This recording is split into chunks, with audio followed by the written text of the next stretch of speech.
பயங்கரமான ஒரு சம்பவம் இன்றைக்கு எங்கள் நாடுகளில் நடந்திருக்குது. ஏற்கனவே இந்த இஷாரா சவந்தியினுடைய வழக்கு கணேமுல்ல சஞ்சீவன் நீதிமன்றத்துக்குள்ள வைத்து கொலை செய்யப்பட்ட பிரச்சனை போய்கொண்டிருக்கிற நிலைமையில இன்றைக்கு அதே மாதிரியான ஒரு பயங்கரமான சம்பவம் நடந்திருக்குது. ஏற்கனவே நீங்கள் செய்திகளில் கேள்விப்பட்டிருப்பீங்க. பிரதேச சபையினுடைய தலைவரை அந்த தலைவர் கதிரையிலேயே வச்சு சுட்டுக்கொண்ட ஒரு பயங்கரமான சம்பவம் இன்றைக்கு எங்கள் நாடுகளில் நடந்திருக்குது. அதுக்கு பின்னால் இருக்கக்கூடிய பின்னணி என்ன, அந்த தலைவர் யார், அவருக்கும் பாதாள உலக குழுக்களுக்கும் இடையில் இருக்கக்கூடிய தொடர்புகள் என்னன்ற வரைக்கும் நிறைய விடயங்கள் இப்போ உடனடியாக வழியாக இருக்குது. அது எல்லாத்தையுமே தான் அந்த வீடியோவில் தெளிவாக டீட்டெயில்டாக முழுமையாக பார்க்க போகிறோம். தொடர்ச்சியாக நாடுகள் நடக்கக்கூடிய பிரச்சனைகள் எல்லாமே போக போக அதிர்ச்சி அளிக்கக்கூடிய விஷயங்களாக தான் தொடர்ச்சியாக நடந்து கொண்டு இருக்குது. ஸோ என்ன விஷயம் மட்டும் ஒன்றா தெளிவாக முதல்ல இருந்தே பார்க்கலாம். அனைவருக்கும் வணக்கம்.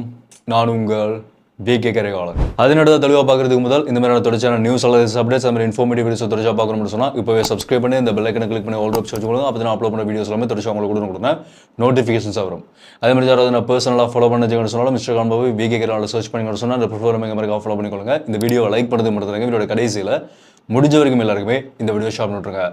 ஓகே, இன்றைக்கு காலையில் அக்டோபர் மாதம் 22ஆம் தேதி காலை 10:30 மணி அளவில் வெலிகம பிரதேச சபையினுடைய தலைவராக இருக்கிற ஐக்கிய மக்கள் சக்தியினுடைய உறுப்பினரும் வெலிகம பிரதேச சபையினுடைய தலைவராக இருக்கிற மிதிகம லசான்னு சொல்லப்படுற லசந்த விக்ரமசேகர அவருடைய அலுவலகத்தில் அந்த பிரதேச சபை கதிரையில் அமர்ந்திருக்கும் போதே 2 பேரால் துப்பாக்கியால் சுடப்பட்டு கொலை செய்யப்படுறார். அவர் துப்பாக்கியால் சுடப்பட்டதுக்கு பிறகு வைத்தியசாலைக்கு கொண்டு போகப்படுறார். வைத்தியசாலையில் சிகிச்சை பலனில்லாமல் தான் இப்போ உயிரிழந்து போயிருக்கிறார்.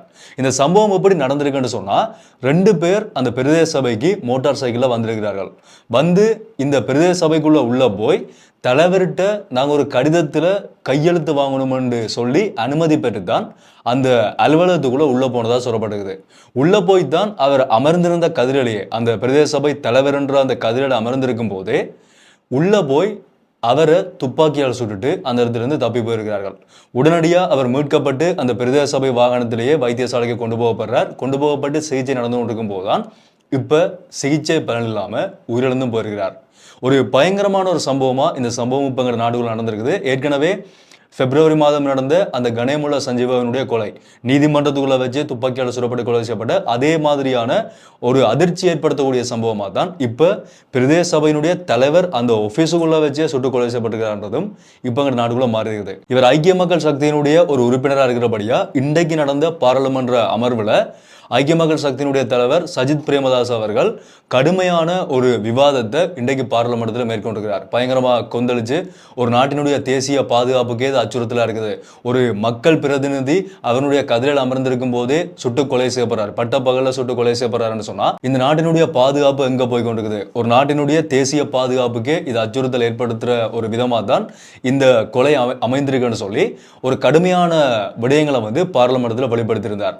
அதுக்கு ஆளும் கட்சியினர் என்ன சொல்லியிருக்கிறார்கள்னு சொன்னால் இது இன்றைக்கு தான் நடந்த ஒரு சம்பவம், இப்போ சற்று முதல் தான் நடந்திருக்கக்கூடிய சம்பவம். இந்த சம்பவத்தோட தொடர்புடைய விசாரணைகள் வந்து இப்போ மேற்கொள்ளப்பட்டு கொண்டு வருது. உடனடியாக அந்த சந்தேக நபர்கள் கைது செய்யப்படுவார்கள். உடனடியாக இப்போ நடந்த சம்பவத்தை சபைக்குள்ளே கொண்டு வரது எப்பேற்பட்ட விடயம் என்ற மாதிரி ஆளும் கட்சியினரும் ஒரு கேள்வி எழுப்பியிருந்தார்கள். சபைக்குள்ள கொஞ்ச நேரம் ஒரு குழப்பம் போனதையும் எங்களால் பார்க்கக்கூடிய மாதிரி இருந்தது. இதுதான் இன்றைய நாளில் நடந்த இந்த துப்பாக்கி சூடு சம்பவம். ஓகே, இதுக்கு பின்னால் இருக்கக்கூடிய இதை குறித்த இதில் உயிரிழந்து போயிருக்கக்கூடிய இந்த மிதிகம லசான்னு சொல்லப்படுற லசந்த விக்ரமசேகர இவர் யார், இவருக்கு பின்னால் இருக்கக்கூடிய தொடர்புகள் என்ன, இவர் எப்பேற்பட்ட நபர்ன்ற வரைக்கும் இன்னொரு பக்கமான விடயங்கள் இப்போ செய்திகளில் வெளியாக ஆரம்பிச்சிருக்குது. இந்த லசந்த விக்ரமசேகரன்ற இந்த குறித்த நபர் யாரா சொல்லப்படுறாருன்னு சொன்னால் 2018ஆம் ஆண்டில் இவர் உள்ளூராட்சி சபை தேர்தலில் வெலிகம பகுதியில் போட்டியிட்டு இருக்கிறார். அதுக்கு பிறகு 2025ஆம் ஆண்டு இந்த வருஷம் நடந்த தேர்தலையும் போட்டியிட்டு தான் பிரதேச சபையினுடைய தலைவராகவும் தெரிவு செய்யப்பட்டிருக்கிறார். ஆனால் இவர் இந்த தேர்தலில் போட்டியிடுறதுக்கு முற்பட்ட காலகட்டங்களில் பாதாள உலக குழுக்களினுடைய செயற்பாட்டாளர்களோட இவருக்கும் அவர்களுக்கும் இடையில நெருங்கின தொடர்பு இருந்ததா ஒரு விடயம் இப்போ பேசப்பட ஆரம்பிச்சிருக்குது. அதுவும் இப்போ சிறையில் இருக்கக்கூடிய ஹரக்கட்டான்னு சொல்லப்படுற இந்த பாதாள உலக குழுக்களினுடைய செயற்பாடுகளுக்கு ஒரு முக்கியமான நபராக கருதப்படுற அவரோட இவருக்கு நெருக்கமான தொடர்பு இருந்ததா ஒரு விடயம் இப்போ வெளிக்கொண்டப்பட்டிருக்குது. ஹரக்கட்டான்னு சொன்னால் உங்களுக்கு எல்லாருக்குமே தெரிஞ்சிருக்கும். கடந்த காலங்களில் பயங்கர சர்ச்சை ஏற்படுத்தின இப்போ சிறையில் இருக்கக்கூடிய ஒரு சந்தேக நபராக தடுத்து வைக்கப்பட்டிருக்கக்கூடிய ஒரு முக்கியமான நபராக சொல்லப்படுறவர். ஏற்கனவே இருந்த முன்னாள் போலீஸ் அதிபர்களுக்கும் அவர்களுக்கும் இடையில் நெருங்கிய தொடர்பு இருந்ததாகவும் அவர்களை பற்றின விடயங்களை நான் பொது வழியில் வெளிப்படுத்துவேன் சொல்லி கூட ஒருக்கா ஊடகங்களுக்கு அவர் தகவல்களை வெளிப்படுத்தியிருந்தார். ஸோ அந்த ஹரக்கட்டாவுக்கும் இவருக்கும் இடையில நெருக்கமான தொடர்பு இருந்ததா ஒரு விடயம் இப்ப சொல்லப்பட ஆரம்பிச்சிருக்குது. அதுக்குள்ள இன்னொரு முக்கியமான சம்பவம் நடந்திருக்கு. என்னன்னு சொன்னா, தேசிய மக்கள் சக்தியினுடைய பிரதேச சபை உறுப்பினராக இருந்த சட்டத்தரணி தாரக நாணயக்கார என்றவருக்கு கொலை மிரட்டல் விடுத்ததா சொல்லி இவர் மேல ஒரு வழக்கு பதிவு செய்யப்பட்டிருக்குது.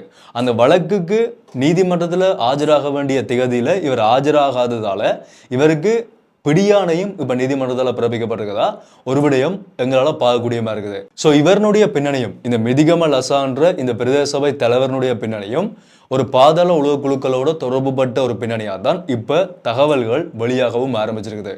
இதுல இன்னொரு முக்கியமான விடயம் என்னன்னு சொன்னா, இந்த ஹரக்கட்டான்னு சொல்லி இப்ப சிறையில் இருக்கக்கூடிய இந்த பாதாள உலக குழுக்களினுடைய செயற்பாட்டாளராக சொல்லப்படுற இந்த நபர் இருக்கார் தானே, இவர் இப்ப சந்தேக நபராக தான் தடுத்து வச்சிருக்கிறதா அவருடைய சட்டத்தரணி ஒரு விடயத்தை வெளிப்படுத்தியிருக்கிறார். அது மட்டும் இல்லாம இவருக்காக எவ்வளவு பணம் செலவிடப்படுதுன்னு சொன்னா, இப்ப கிட்டத்தட்ட 2 வருடங்களும் 8 மாதமும் இவர் சந்தேக நபராக தடுத்து வைக்கப்பட்டிருக்கிறதாகவும் இவருக்காக மட்டுமே ஒவ்வொரு மாதமும் 1 கோடி ரூபாய் பணம் மக்களினுடைய வரிப்பணத்திலிருந்து செலவிடப்பட்டு கொண்டிருக்குது. அதோட 87 பேர் இவருக்கு பாதுகாப்புக்காக சிறையில் இருக்கிறார்கள்னு சொல்லி ஒரு விடயத்தை அவருடைய சட்டத்திறனியான உந்துல் பிரேமரத்ன என்றவர் ஊடகங்களுக்கு வெளியிட்டிருக்கிறார்.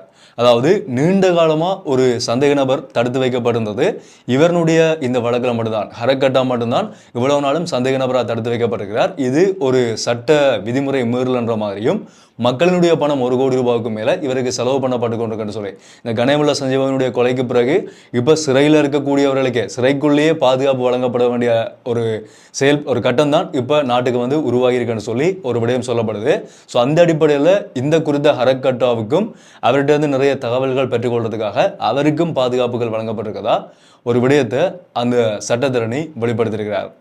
நாளுக்கு நாள் எங்கள் நாட்டுக்குள் நடக்கக்கூடிய சம்பவங்களும் இந்த குற்ற செயல்கள், இந்த பாதாள உலக குழுக்களுடைய செயல்பாடுகள், அவர்கள் செய்யக்கூடிய கொலைகள், அந்த கொலைகள் நடக்கக்கூடிய இடங்கள் எல்லாமே ஒவ்வொரு நாளும் எங்களுக்கு அதிர்ச்சி ஏற்படுத்துறதா தான் மாறி போய் கொண்டிருக்குது. இப்போ கைது செய்யப்பட்டு நாடுகளை கொண்டு வரப்பட்டு விசாரணைக்கு உட்படுத்தப்பட்டிருக்கக்கூடிய இஷாரா சவந்தினுடைய வழக்கு அது அடுத்த கட்டமான ஒரு பயங்கரமாக போய் கொண்டிருக்குது. அவர் தொடர்பாக வெளிவரக்கூடிய தகவல்கள், அதே மாதிரி அவர்களுடைய வாக்குமூலத்திலிருந்து வெளிவரக்கூடிய தகவல்கள், ஏற்கனவே கைது செய்யப்பட்ட கெகல் பத்ர பத்மே கொடுத்த தகவல்களுடைய அடிப்படையில் தான் இஷாரா சவந்தி கைது செய்யப்பட்டிருந்தார்.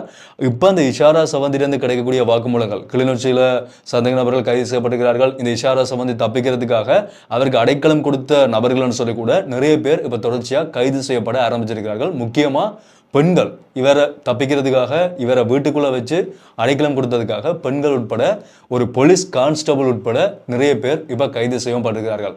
குற்ற செயல்களும் அந்த குற்ற செயல்களோட தொடர்புடைய நபர்களுடைய எண்ணிக்கையும் நாட்டுக்குள்ள நாளுக்கு நாள் அதிகரிச்சுக்கொண்டே வந்து கொண்டிருக்குது. அதே மாதிரி போதைப் பொருள் பாவனையும் இலங்கைக்குள்ள ஒவ்வொரு நாளும் அதிகரிக்க ஆரம்பிச்சிருக்குது.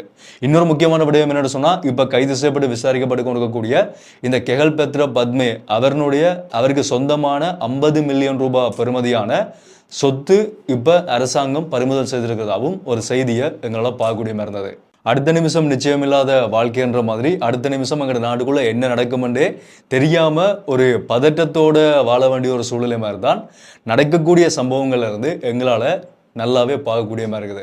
ஸோ இந்த ஒரு விடயத்தை தான் இந்த வீடியோவில் நான் உங்களோட பகிர்ந்து கொள்ளணும்னு நினச்சிருந்தேன். பொறுத்திருந்து பார்க்கலாம் இதுக்கான விசாரணைகள் மேற்கொள்ளப்பட்டு எப்படிப்பட்ட முடிவுகள் இதுக்கு பின்னால் இருந்து வெளிவருதுன்றதை அது எல்லாத்தையுமே நீங்கள் பார்க்கணும்னு சொன்னால் தொடர்ச்சியான அப்டேட் பண்ணக்கூடிய வீடியோக்களை நீங்கள் செக் பண்ணால் தான் உங்களால் தெரிஞ்சு கொள்ள முடியும்.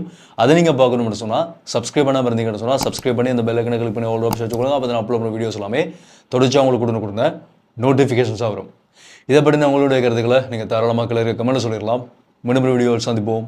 நன்றி.